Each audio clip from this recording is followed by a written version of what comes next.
नमस्कार, मैं हूं अदिति मिश्रा। उम्मीद सब की ताजा खबरें सबसे पहले हम आप तक। दरभंगा के बेनीपुर थाना क्षेत्र का एक वीडियो सोशल मीडिया पर वायरल हो रहा है। वायरल वीडियो में युवक के हाथ में शराब की बोतल दिख रही है। युवक अपने गांव में हो रही शराब तस्करी की शिकायत को लेकर पुलिस के पास पहुंचा था। इस पर कार्रवाई करने के बजाय पुलिस ने उसकी खूब पिटाई कर दी। बताया जा रहा है कि यह वीडियो गत 16 अप्रैल का है, जो अब काफी वायरल हो रहा है। वायरल वीडियो में युवक कहता है, यह क्यों हो रहा है, आखिर इसका जवाब मुझे क्यों नहीं मिलता है। रात में मैंने एसएसपी दरभंगा साहब को व्हाट्सएप किया हुआ है। उनका मैसेज आया हुआ है। मेरे गांव का जो चौकीदार है वो खुद एक नंबर का नशेड़ी और गाजेबाज है। मैं पुलिस को यहाँ सूचना देता हूँ, वो उसे लिख कर देता है। इसके बाद पुलिस उसकी पिटाई करने लगती है। युवक बार बार यही कहता है कि ये क्या बात है सर, मैं सच्चाई बोल रहा हूँ। इसके बावजूद भी पुलिसकर्मी रुकते नहीं है और उसकी पिटाई करते रहते हैं। पुलिस की पिटाई का यह कारनामा अब कैमरे में कैद हो चुकी है। जाले थाना कछुआ और चौकौती गांव में एक सप्ताह के अंदर चोरी की 4 बड़ी घटनाओं ने लोगों को दहशत में डाल दिया है। भौगोलिक रूप से ये दोनों गांव प्रशासनिक रूप से 2 भक्तों में विभक्त है। कछुआ जहां दरभंगा जिले के जाले थाना क्षेत्र का हिस्सा है, वहीं चौकौती सीतामढ़ी जिले के नारायणपुर थाना क्षेत्र में पड़ता है। लेकिन भौगोलिक रूप से एक होने की वजह से इलाके में दोनों गांव कछुआ चौकौती के नाम से प्रसिद्ध हैं। चौकौती में 9 अप्रैल को रात चोरों ने भारतीय थल सेना के अवकाश प्रताप कैप्टन डीसी झा के घर में चोरी की भीषण घटना को अंजाम दिया। उसके बाद 12 अप्रैल को रात कैप्टन डीसी झा के चचेरे भाई अवकाश प्रताप सैनिक शिवकांत झा के घर भी चोरी की भीषण घटना घटी। अब 16 अप्रैल की रात कछुआ और चौकौती के 2 घरों में चोरी की घटनाओं में दहशत गहरा होने लगी है। सरकार ने दोनों जिलों के पुलिस के साथ समन्वय स्थापित कर घटना पर अंकुश लगाने की मांग की है। मध्य प्रदेश के खारगोन में जिस मुस्लिम महिला का घर प्रधानमंत्री आवास योजना के तहत बना था, उसे ढा दिया गया था। अब उस पर परिवार ने प्रशासन से संपर्क किया। राज्य के प्रशासन ने उनसे संपर्क किया, उन्हें राशन मुहैया कराया है और उनके पुनर्वास के विकल्पों पर चर्चा की। अखबार लिखता है कि 13 अप्रैल को उसके एक खास रिपोर्ट में बताया गया था कि 60 वर्षीय हसीना फारूक समेत 12 घरों को अवैध संपत्ति बताते हुए ढा दिया गया था। जिला प्रशासन की यह कार्रवाई रामनवमी के जुलूस के बाद भड़की हिंसा के एक दिन बाद की गई थी। 12 लाख से ज्यादा जज्बात सैनिकों बहाली भारतीय सेना ने जबरदस्त निर्णय लिया है। इसको पूरी दुनिया देखती रह जाएगी। सेना ने संभव वहां तक इलेक्ट्रिक वाहन इस्तेमाल करने का प्लान बनाया है। सेना कई पड़ावों में सीमित संख्या में इलेक्ट्रॉनिक वाहन शामिल करेगी। भारत में प्रदूषण कम करने के लिए इंडियन आर्मी की एक कदम उठाने का प्लान लेकर चल रही है। 18 से 22 अप्रैल के बीच आयोजित होने जा रही आर्मी कमांडर की कॉन्फ्रेंस में इलेक्ट्रिक वाहन पेश करने की चर्चा की जाएगी, जिसकी अध्यक्षता जनरल MN रणवे नरेन करेंगे। इसमें चीन के साथ जुड़ने वाली 3488 किलोमीटर की लाइन ऑफ एक्चुअल कंट्रोल पर वाहनों में से चलाए जाने और ट्रांसजेक्टर को लेकर विचार विमर्श किया जाएगा। उत्तर प्रदेश में कोरोना वायरस का संक्रमण एक बार फिर बढ़ता दिख रहा है। कोविड-19 संक्रमण के कुल 135 नए मामले सामने आए हैं। वहीं एक मरीज की मौत हुई है, जबकि 31 संक्रमितों ने इस वायरस को मात दी है। ऐसे में कोरोना वायरस के बढ़ते मामले को देखते हुए प्रदेश सरकार भी अलर्ट मोड में आ गई है। बढ़ते मामलों के बीच योगी सरकार ने बड़ा फैसला लिया है। मुख्यमंत्री योगी आदित्यनाथ ने NCR के जिले और लखनऊ में मास्क पहनना जरूरी करने के निर्देश दिए हैं। मुख्यमंत्री ने कहा है कि NCR के जनपदों गौतम बुद्ध नगर, गाजियाबाद, हापुड़, मेरठ, बुंदेलशहर, बागपत तथा लखनऊ जनपद में सार्वजनिक स्थानों पर मास्क लगाना अनिवार्य कर दिया जाए। इन जनपदों में टीकाकरण से छूटे लोगों को चिन्हित कर वैक्सीनेशन किया जाएगा। पब्लिक एड्रेस सिस्टम पर प्रभावी ढंग से इस्तेमाल किया जाए। मुख्यमंत्री योगी सोमवार को टीम 9 के साथ प्रदेश के जिले में कोरोना की स्थिति का समीक्षा कर रहे थे।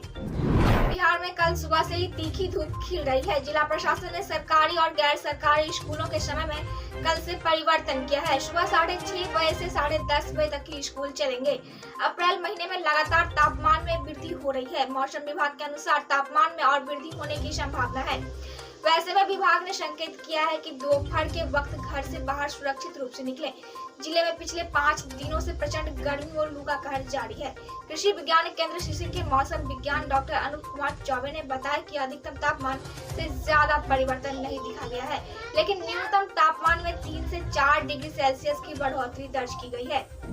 जीतन राम मांझी ने प्रधानमंत्री नरेंद्र मोदी और मुख्यमंत्री नीतीश कुमार को ट्वीट कर टैग करते हुए एक ट्वीट लिखा है, जिसमें उन्होंने मांग की है कि अब देश में हर तरह के धार्मिक जुलूस पर रोक लगाने देना चाहिए।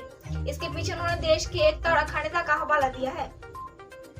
मुख्यमंत्री जीतन राम मांझी ने ट्वीट कर लिखा कि अब वक्त आ गया है जब देश में हर तरफ से धार्मिक जुलूस पर रोक लगा दी जाए। धार्मिक जुलूसों के कारण देश की एकता और अखंडता खतरे में पड़ती दिख रही है, इसे तुरंत रोकना होगा। जीतन राम मांझी ने इस ट्वीट को अलग अलग तरह से देखा जा रहा है। वहीं मांझी के इस ट्वीट पर भी लोग अपनी प्रतिक्रिया दे रहे हैं। लाउड स्पीकर विवाद मामले को लेकर कल महाराष्ट्र के गृह मंत्री और डीजीपी के बीच अहम बैठक हुई, जिसके बाद फैसला लिया गया है कि धार्मिक स्थलों पर लाउड स्पीकर लगाने से पहले अब परमिशन लेनी होगी। महाराष्ट्र सरकार ने इस मामले को लेकर बयान दिया है कि अब से बिना इजाजत लाउड स्पीकर लगाने का सख्त कार्रवाई होगी। मस्जिदों में लगे लाउड स्पीकर को 3 मई के बाद हटाने से राज ठाकरे की धमकी के बीच महाराष्ट्र सरकार के गृह विभाग ने बड़ा फैसला लिया है। महाराष्ट्र सरकार ने साफ कर दिया है कि अब धार्मिक स्थलों पर लाउड स्पीकर लगाना है तो इजाजत लेनी होगी। ऐसा नहीं होने पर प्रशासन की ओर से सख्त एक्शन लिया जाएगा। शांति वार्ता को खत्म कर नरसंहार पर उतरा रूस। मारियोपोल में बनी हुई है भयावह स्थिति। यूक्रेन के विदेश मंत्री दमित्रो कुलेवा ने मारियोपोल में स्थिति को भयावह, भयानक और हार्दिक विराधक बताते हुए कहा कि वहां जारी रूस के हमले वार्ता के जरिए शांति हासिल करने के सभी प्रयासों को समाप्त कर सकते हैं। कुलेवा ने CBS के फेस द नेशनल कार्यक्रम में कहा कि बंदरगाह शमन में बचे यूक्रेनी सेना कर्मियों एवं आम नागरिकों को रूसी बलों ने घेर लिया है। उन्होंने कहा कि यूक्रेनियों का संघर्ष जारी है, लेकिन भयंकर विनाश के कारण शहर एक तरह से कहे तो अब अस्तित्व में नहीं है। कुलेवा ने कहा कि उनका देश शांति के लिए राजनीतिक समाधान तलाशने की उम्मीद में हासिल समाप्त सप्ताह के रूस के साथ विशेषज्ञ स्तर की वार्ता जारी रखे हैं, लेकिन मारियोपोल की महत्ता का जिक्र करते हुए उन्होंने भी यूक्रेन के राष्ट्रपति व्लादिमीर ज़ेलेंस्की की भांति कहा कि यूक्रेनो बलों का नष्ट करना लाल रेखा साबित हो सकता है, जिससे कि शांति के लिए प्रयास बाधित होने की आशंका है। श्रीलंका में जारी आर्थिक व सियासी संकट के बीच राष्ट्रपति गोतबाया राजपक्षे ने नया मंत्रिमंडल गठित किया है। इसमें 17 मंत्री शामिल किए गए हैं। विपक्ष ने मंगलवार को शुरू हो रहे संसद सत्र में राजपक्षे के खिलाफ अविश्वास प्रस्ताव लाने का फैसला किया है। इसके पूर्व उन्होंने नया मंत्रिमंडल बनाकर विपक्ष की चाल को विफल करने का प्रयास किया है। न्यूज वायर ने बताया कि राजपक्षे ने 17 मंत्रियों को शामिल कर नया मंत्रिमंडल गठित किया है। उल्लेखनीय यह है कि श्रीलंका इस वक्त आर्थिक और राजनीतिक संकट से जूझ रहा है। राजपक्षे सरकार बड़ी मुसीबत में है। मंगलवार से कोलंबो में संसद का सत्र शुरू होगा। विपक्षी दलों का गठबंधन राजपक्षे सरकार के खिलाफ अविश्वास प्रस्ताव लाने की तैयारी कर रहा है। प्रधानमंत्री नरेंद्र मोदी सोमवार शाम को अहमदाबाद पहुंचे। प्रधानमंत्री 18 से 20 अप्रैल तक गुजरात की यात्रा पर रहेंगे। इस दौरान 22,000 करोड़ की विभिन्न परियोजनाओं का उद्घाटन, शिलान्यास व लोकार्पण करेंगे। प्रधानमंत्री नरेंद्र मोदी सोमवार शाम को अहमदाबाद एयरपोर्ट पहुंचे। वहां वे ऐसे भी गांधी नगर दीक्षा समीक्षा केंद्र पहुंचे। इस केंद्र के प्रति वर्ष 500 करोड़ से ज्यादा डाटा एकत्र कर उसका उपयोग शिक्षा का स्तर सुधारने में किया जाएगा। शिक्षा समीक्षा केंद्र के माध्यम से गुजरात के शिक्षकों को उपस्थित यहाँ के लिए शिक्षा गतिविधियों पर नजर रखी जाएगी। प्रधानमंत्री मोदी मंगलवार सुबह गुजरात के बनासकांठा जिले में बनास डेयरी के परिसर में पोटैटो प्रोसेसर प्लांट का उद्घाटन करेंगे। इसे करीब 600 एकड़ की लागत से बनाया गया है। डेयरी परिसर में यह बनास देविका ग्रीनफील्ड प्रोजेक्ट है। यहाँ प्रतिदिन 30 लाख लीटर दूध का प्रसारण भी हो। दरभंगा विश्व विरासत दिवस पर स्थानीय चंद्रधारी संग्रहालय में 18 अप्रैल से 7 दिवसीय चित्र प्रदर्शनी का आयोजन किया जाएगा। संग्रहालय अध्यक्ष डॉक्टर शिव कुमार मिश्र ने रविवार को यह जानकारी देते हुए कहा कि इसमें मिथिला की दुर्लभ धरोहरों के चित्रों को संग्रहालय के मुख्य दीर्घों में प्रदर्शित किया जाएगा।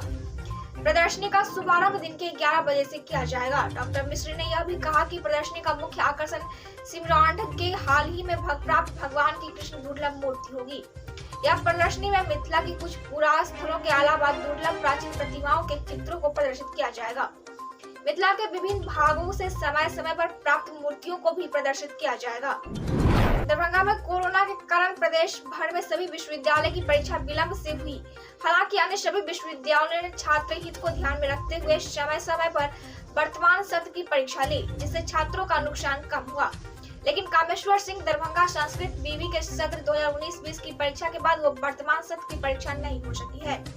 छात्रों का आरोप है कि बीवी के अधिकारी आपसी संघर्ष के चलते परीक्षा के प्रति उदासीन है, जिसका खामियाजा यहाँ के छात्र भुगत रहे हैं। छात्रों को परीक्षा संबंधी कोई सूचना नहीं प्राप्त हो रही, इससे अपने भविष्य को लेकर उनकी चिंता बरकरार है। छात्रों ने कहा कि सत्र 2019-20 के प्रथम खंड का अंक पत्र महाविद्यालय में अभी तक प्राप्त नहीं हो सका है। परीक्षा के संबंध में पूछे जाने पर परीक्षा नियंत्रक डॉक्टर विनय कुमार मिश्र ने बताया कि कर्मियों की कमी, कोविड-19 की 2 लहरों तथा कर्मियों के लंबे समय तक पंचायत चुनाव में लग जाने से परीक्षा संचालन में विलम्ब हुआ है। अब मुझे दीजिए इजाजत, मिलेंगे कल की नई खबरों के साथ। तब तक आप देखते रहें हम आप तक।